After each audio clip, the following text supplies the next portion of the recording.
పట్టుకొని వచ్చి కూలగొడతా అని చెప్పి చేసింది. మొన్నటికి మొన్న ఇక్కడనే ఇక్కడ కూలగొట్టింది ఏది పబ్లిక్ టాయిలెట్. దాని మీద 2 సింటెక్స్ బాక్సులు ఉండే. కనీసం ఆ నిర్వాహకునికి చెప్పలేదు, దాన్ని ఎవరైతే నిర్మాణం చేసినో వాళ్ళకి చెప్పలేదు, దాన్ని కూలగొట్టిండు.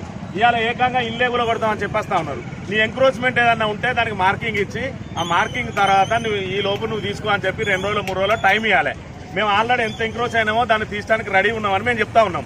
అయినప్పటికీ కూడా మాకు పోలీస్ ప్రొటెక్షన్ ఇచ్చిందని చెప్పి మాకు ప్రొటెక్షన్ కోరిన అన్నారు. వీళ్ళని పోలీస్ ప్రొటెక్షన్ కోరింది ఆర్ఎండ్బి అధికారులు. ఇక్కడ ఒక్క ఆర్ఎండ్బి అధికారి కూడా లేడు.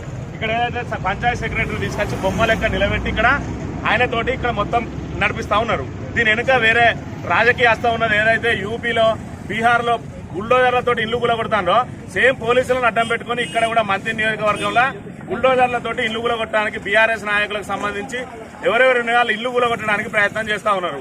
ఇలా నేను ఒక్కనే బీఆర్ఎస్ నాయకుడిని, ఇటుపక్కకున్నాయన అటుపక్కకున్నాయన అమాయకులు, వాళ్ళకి సంబంధం లేదు. కూలగొడితే నా ఇల్లు కూలగొట్టుకోరు, వాళ్ళిద్దరిని ఇడిచిపెట్టరు అని చెప్పి నేను చెప్తా ఉన్నా. మీకు శత్రువు అయితే నేను శత్రువు. వాళ్ళేం చేసిరు, వాళ్ళేం పాపం చేసిరు, పోలీసు వాళ్ళు ఆలోచించాలంటే వాళ్ళు మాకు సంబంధం లేదు, కూలగొట్టే పోతామని చెప్పి ఇక్కడ నిల్చొని ఉన్నారు. కనీసం వాళ్ళని పోలీస్ ప్రొటెక్షన్ కోరిన ఆ మనిషి ఏఈ లేడు, ఇక్కడ డిఈ లేడు, ఈఈ లేడు, కనీసం జేఈ కూడా లేడు. అయినా కూడా పోలీసు వాళ్ళు మేము కూలగొడతామని చెప్పి ఇక్కడ సిద్ధంగా ఉన్నారు.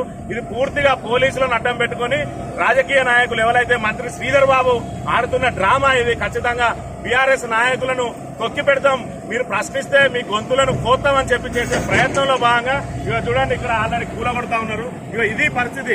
ఇప్పుడు పోలీసులు కూడా కనీసం ఇలా పిలిచిన ఆర్ఎండ్బి వాళ్ళు ఎందుకు లేరు? ఆర్ఎండ్బి వాళ్ళు లేక ఇప్పుడే జేఈతో మాట్లాడినా, వాయిస్ రికార్డు కూడా మీకు వినిపిస్తా.